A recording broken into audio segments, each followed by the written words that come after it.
ये है खबरों की खबर और आप देख रहे हैं खबरों की खबर टीवी। अस्सलाम वालेकुम रहमतुल्लाहि व बरकातहू। बिस्मिल्लाहिर्रहमानिर्रहीम व बिही नस्तईन। मुअज़्ज़ज़ उलमाए किराम, अजीज दोस्तों, बुजुर्गों और नौजवानों, हज़रत मौलाना गुलाम मोहम्मद वस्तानी रहमतुल्लाह अलैह, अल्लाह उनकी मग़फ़िरत फरमाए, उन्हें जन्नतुल फ़िरदौस में आला जगह नसीब फरमाए, उनके घर वालों को सब्र जमील अता फरमाए, अल्लाह उनके मिशन को क़यामत जारी और सारी फरमाए। अजीज दोस्तों और बुजुर्गों, बातें बहुत कहनी थी, लेकिन मैं भी बहुत इख्तिसार के साथ अपनी बात खत्म कर दूंगा। और साफ खूबियाँ हज़रत के अंदर जो थी वो मेरे पेशरो मुक़र्रिरीन ने जिक्र किया।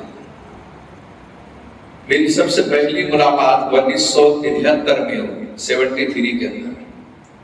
मेरी अशरफिया से फरागत के बाद गोठान सूरत जिले का एक मकाम है, वहाँ तदरीसी खिदमत के लिए क़ारी रशीद अजमेरी दावत बरकातहू उनके वालिद, जो हमारे शेखुल हदीस थे, बुखारी शरीफ हमने उनसे पढ़ी, उन्होंने हमें भेजा था। वो एक मदरसे की सरपरस्ती करते थे। गोठान करके एक मकाम है, वहाँ मदरसे तालीमुल कुरान में। एक हफ्ता हुआ, 1973 की बात है कि उसके बाद हज़रत मौलाना गुलाम मोहम्मद वस्तानी दावत बरकातहू रहमतुल्लाह अलैह उस वक्त तशरीफ लाए वहाँ तदरीसी खिदमत के लिए। कुछ अरसा हम लोगों ने साथ में पढ़ाया, गुजारा। उसके बाद वो यादें ताज़ा होती है कि हज़रत मौलाना गुलाम मोहम्मद वस्तानी रहमतुल्लाह अलैह के पैदाइशी मुकाम कौसाड़ी में, वहाँ पर मैंने 3 साल तदरीसी खिदमत सदर मुदर्रिस की हैसियत से मदरसे मदनिया इस्लामिया में पढ़ाया मैंने। मेरे घर के पड़ोस में मौलाना के फुप्पा, मामू वगैरह, ये सब पूरे खानदान के आधे लोग कौसाड़ी में और कुछ लोग जो है वस्ताद में रहते थे। वस्ताद एक छोटा सा गाँव है जहाँ खेतियां वगैरह करने वाले लोग रहते थे, इन्हीं के खानदान के। लेकिन वक्त ये था, तो वहाँ के मदरसा एक खुसूसियत है कौसाड़ी की। आज भी आप देखेंगे कि कौसाड़ी में जिस जमाने में मैं गया था वो 76 का जमाना था।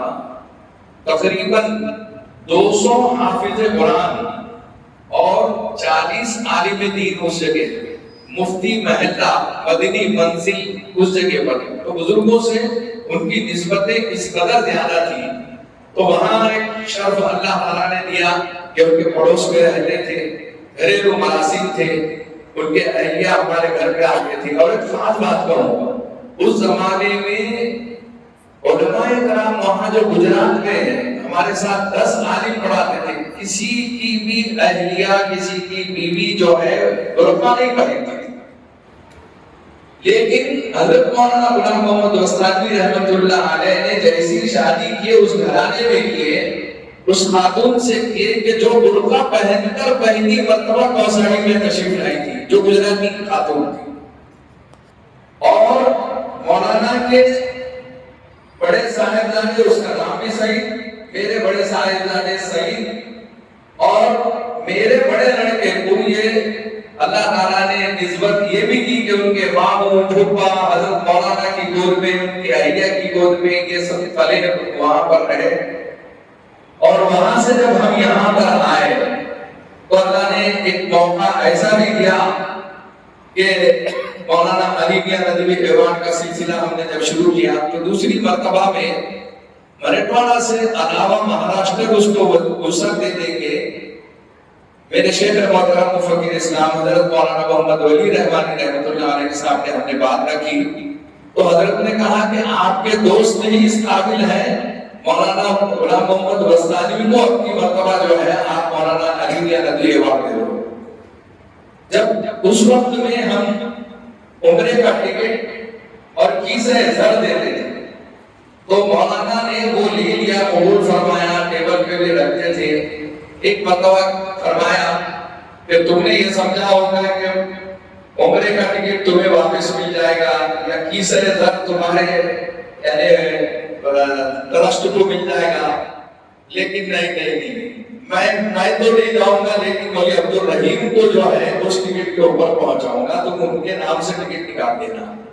تو حضرت مولانا کو تو کئی ایوارڈ ملے اس کے بعد، اور اس سے پہلے بھی سمجھ آئیں گے، تو کئی کتابوں کے مصنف، کئی قومی و ملی تنظیموں کے سربراہ، کئی دینی و عصری درسگاہ کے بانی و سرپرست اور بے شمار ایوارڈ یافتہ ایسی شخصیت سے ہم محروم ہو گئے۔ اللہ تعالیٰ ان کی مغفرت فرمائے۔ باتیں کہنے کی بہت کچھ تھی، بہت ساری یادیں ان سے وابستہ اور تازہ ہیں، بس اللہ تعالیٰ نے جو ان سے خدمات کیا ہمیں ان کے نقش قدم پر چلنے کی توفیق عطا فرمائے۔ وآخر دعوانا الحمدللہ۔